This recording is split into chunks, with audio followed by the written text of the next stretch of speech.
안녕하세요. JJ 살롱입니다. 오늘 문장의 기록은요.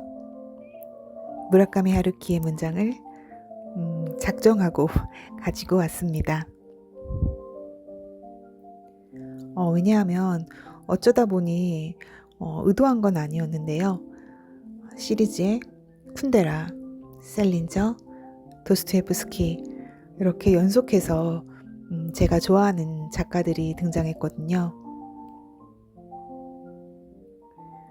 그래서 이왕 이렇게 된 김에 제 리스트에서 또 결코 빠질 수 없는 무라카미 하루키까지 이어가자 싶었습니다.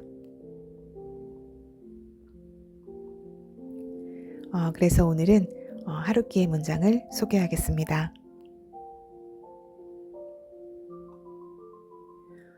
오늘 하루키의 문장은 장편소설 세계의 끝과 하드보일드 원더랜드에 등장하는 문장입니다.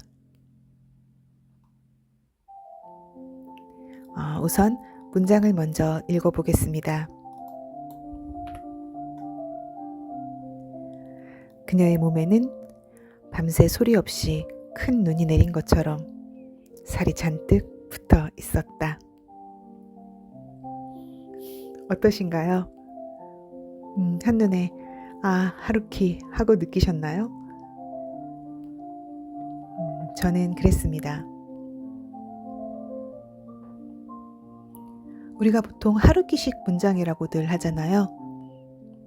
조용하고 건조하고 어딘가 담담하게 흘러가다가 뜻하지 않은 곳에서 문득 감각이 한 번에 확 살아나는 느낌. 문장에 분명히 어떤 핵심 같은 지점이 있는데 왠지 모르게 문장의 표정은 그것을 드러내지 않으려고 애쓰는 느낌.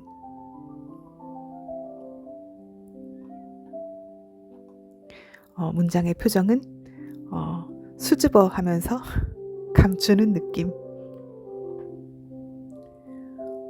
차가운데 뜨겁고 정적인데 역동적이고 은근한데 핵심적이고 핵심적인데 또 부드럽게 녹아들어 있는 그런 양면의 얼굴이 문장마다에 드러난다고 할까요? 저는 이 하루키 문장들이 정말 너무 좋습니다. 게다가 일단 문장을 떠나 하루키가 만지는 감각들은 또 어떤가요? 정말 신선하고 날카롭고 유니크하고 하루키만의 방식으로 건드리는 어떤 숨겨진 곳을 건드리는 그런 천부적인 감각 같거든요. 저는 하루키 문장을 읽다 보면 이게 너무 좀 신기하고 해서 이것이 어떤 일본인 특유의 감성인가 싶을 때도 있었는데요. 그래서 또 의심이 많은 저는 뭔가 비교해보고 싶은 마음에 다른 일본 작가들의 문장을 들춰보기도 합니다.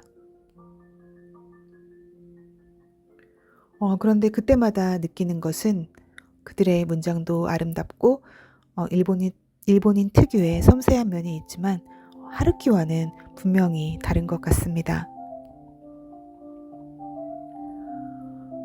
이 문장도 가만히 들여다보면 단순히 감각을 유니크하게 묘사한 문장은 아니라고 생각합니다. 왜냐하면 이건 몸이 변했다는 그런 단순한 묘사가 아니라 살이 붙었다는 어떤 변화의 감각적 표현이 아니라 살이 붙은 그 원인까지도 문장 속에 숨겨 놓았기 때문입니다. 그 원인은 바로 시간의 축적입니다.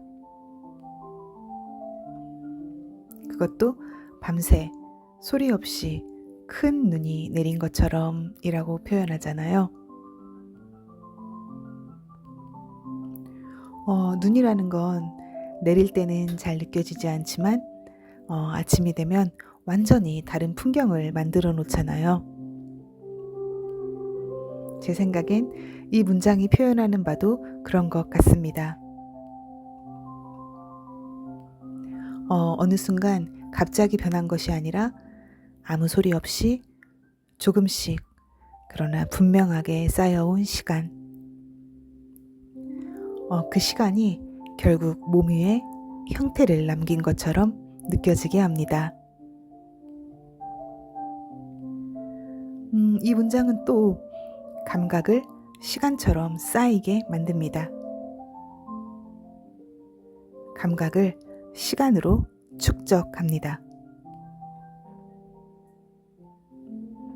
그래서 제게 이 문장은 마치 시간이 육체로 번역된 문장처럼 느껴지는 것 같습니다. 보이지 않는 것이 보이는 것이 되는 순간, 그 과정을 조용하게 그리고 정확하게 이렇게 감각적으로 잡아낼 수 있는 작가가 하루키 말고 또 있을까요? 저는 하루키의 문장을 볼 때마다 하루키는 보편을 특수로 묘사하고, 그러나 그 특수는 결코 다시 보편으로 흐르지 않고 자기들끼리 모여 하루키라는 하나의 세계가 되는 그런 느낌입니다.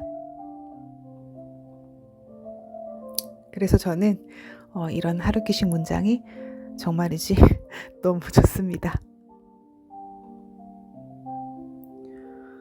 게다가 더 좋은 거는요, 이런 문장들은 사람을 쉬게 하거든요. 독서를 지적인 활동이나 어떤 적극적인 행위가 아니라 지적인 쉼, 더불어 감각적인 쉼으로 만들어주는 것 같습니다. 그래서 저는 이 작가가 정말 대단한 작가라고 생각합니다.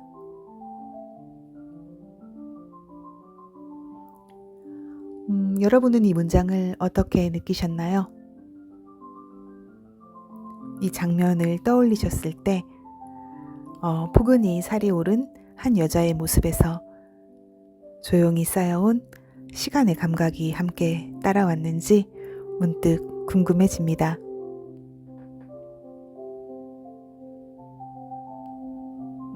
오늘 또 끝인사는 이 문장을 다시 읽어보는 것으로 대신하겠습니다.